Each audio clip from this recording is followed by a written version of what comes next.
Is there a viable alternative to the Unkillable Necron Warrior brick?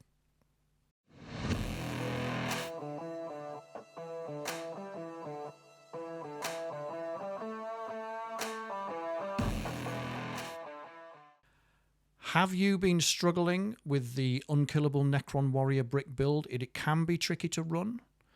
I've been playtesting an alternative and I've been having a lot of fun with it. I'm really enjoying it, so I wanted to bring it to your attention. And it's Canoptek Wraiths. So in this video, we're going to discuss the pros and cons of Warriors versus Wraiths and see who comes out on top. So what is the Unkillable Warrior brick, first of all? Well, it's a build in Awakened Dynasty, which has been quite popular, and I've really enjoyed playing it, actually. I've had loads of games with it.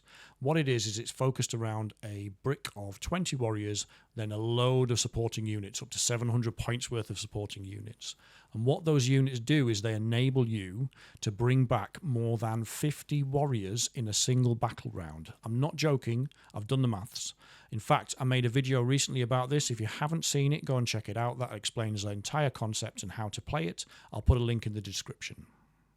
Just in case you haven't seen that video, to quickly summarize it, how this build works is the 20 brick of warriors, 20-man brick.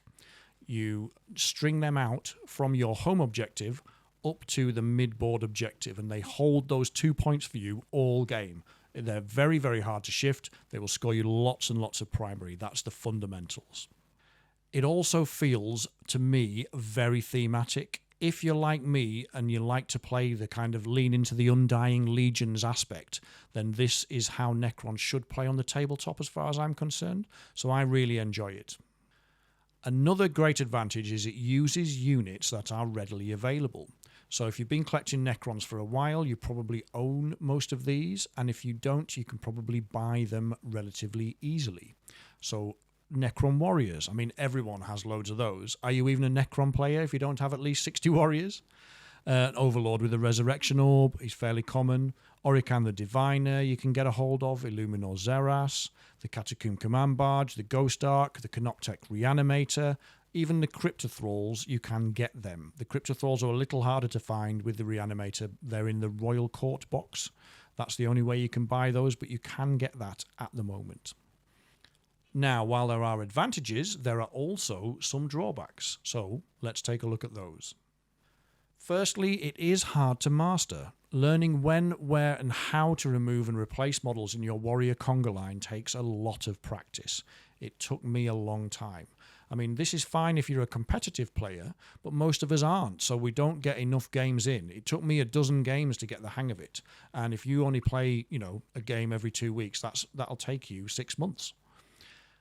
Also, it is very much an all your eggs in one basket build. If the brick does go down, it's game over. You will lose that game. On top of that, it is a huge point sink. If you spend that full 900 points on the warriors and their supporting units, you've only got 1100 points left for killing power and for secondaries. In addition to that, it does not work well on the new UKTC competitive terrain layouts. This is the terrain layouts that we play at tournaments in the UK, and I'll explain why. So as you can see, in the UK, we have a new set of terrain layouts, and they're very, very different to what we've seen in previous seasons.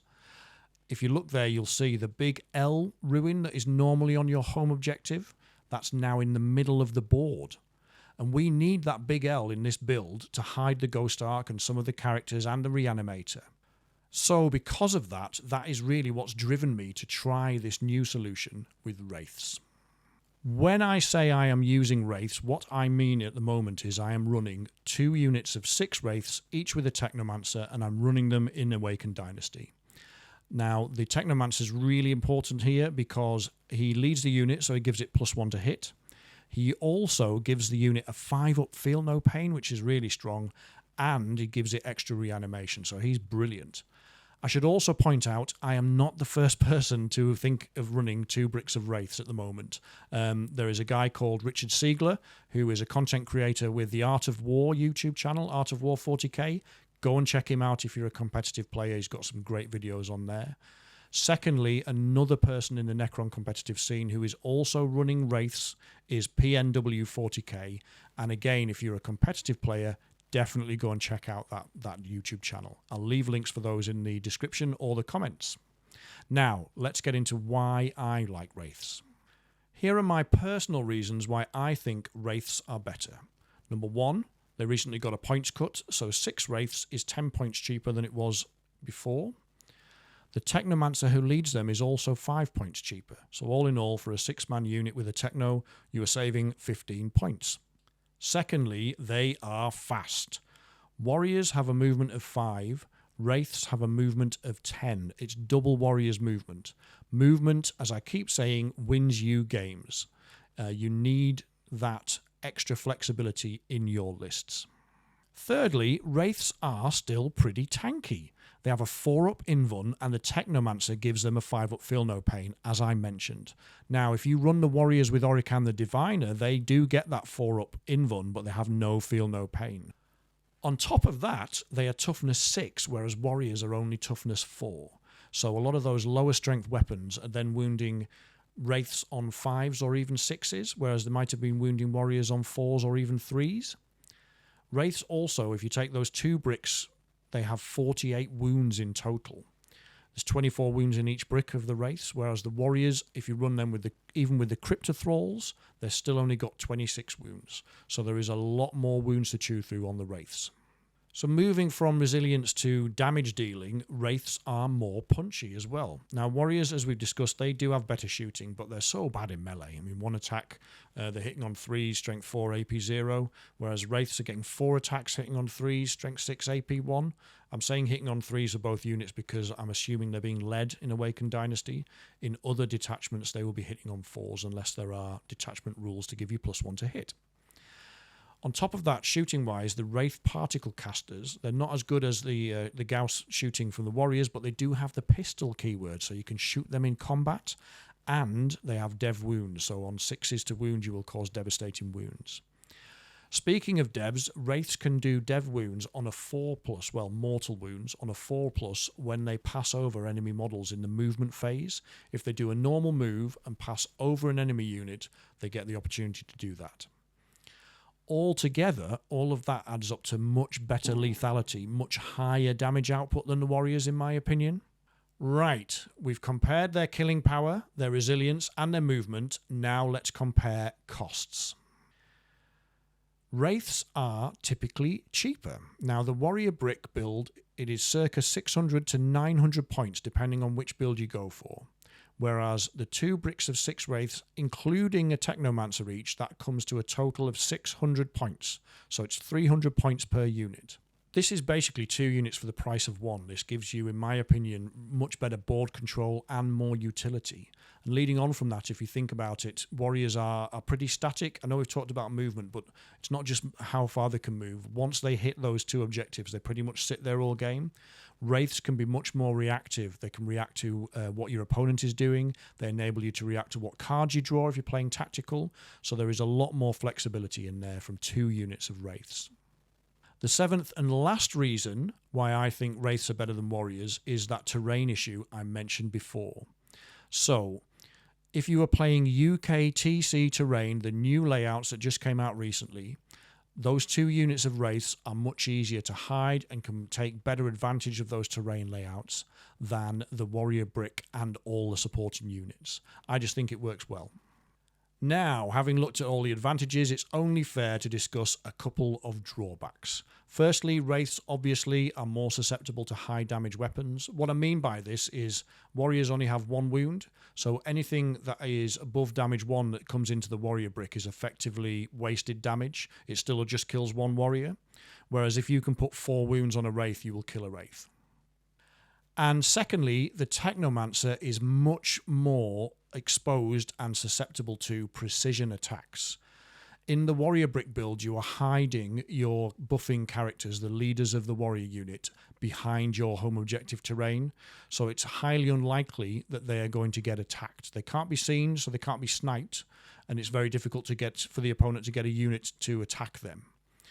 The Wraiths and the Technommancer are much further up the board usually, and therefore the Technommancer is more exposed. So be aware of that. It's another reason why I like playing Awakened Dynasty, because if I misplay or my opponent catches me out and snipes out the Technomancer, then I can bring it back. Looking at how I'm using Wraiths then, as I mentioned, it's 2 units of 6 with the Technomancers. Fundamentally, I've just done some rework to my existing Awakened Dynasty list. I think they work well in Awakened Dynasty for the reasons that I've already outlined. I think the strats synergize quite well, but it is worth pointing out that you can also use them, obviously, in Canoptek Court. They're great, and there is a lot of play in Star Shatter Arsenal for them as well. For me at the moment, I'm sticking to Awakened Dynasty. I'm taking this list to a GT, the Northeast Open, this weekend, so I will let you know how that goes. To sum up my final thoughts, I mean, I'm really enjoying running Wraiths, as you can probably tell from the tone of this video. I feel like I'm more engaged in the game. The Wraiths allow me to interact more with my opponent. And to be honest, I think I was ready for a change. I've got, I think, about 20 plus games in with the Unkillable Warrior brick. To some of you, that might not be many, but to me, that's quite a lot. And I was ready to change things up a bit and try a different style. So I would definitely recommend giving it a go. Well, that about wraps things up for this video. Thank you so much for watching, but before you go, get in those comments. Let me know, are you happy with the Warrior brick? Are you still enjoying it? Have you already switched to Wraiths? How are you playing them? Or do you have a third type of build entirely which doesn't rely on either Warriors or Wraiths? I would love to hear more about that. I'd like to say also a huge thank you to all of our Patreons and YouTube channel members. Thanks so much for supporting the channel. Your names should appear on screen about now. Beyond that, thank you all so much for your engagement with the channel as well, for all of your comments. I try to reply to all of them, all your likes and shares, all your subs, etc. It's really appreciated, and it helps keep the channel going. If you do want to support the channel, come and join us on Patreon or YouTube channel membership. The links will be in the description or in the comments. And if you can't afford that, still come and be part of our community. Come and join us on the Discord. It's free. And again, I'll stick a link in there. Thanks again for watching, and I'll be back soon with another video.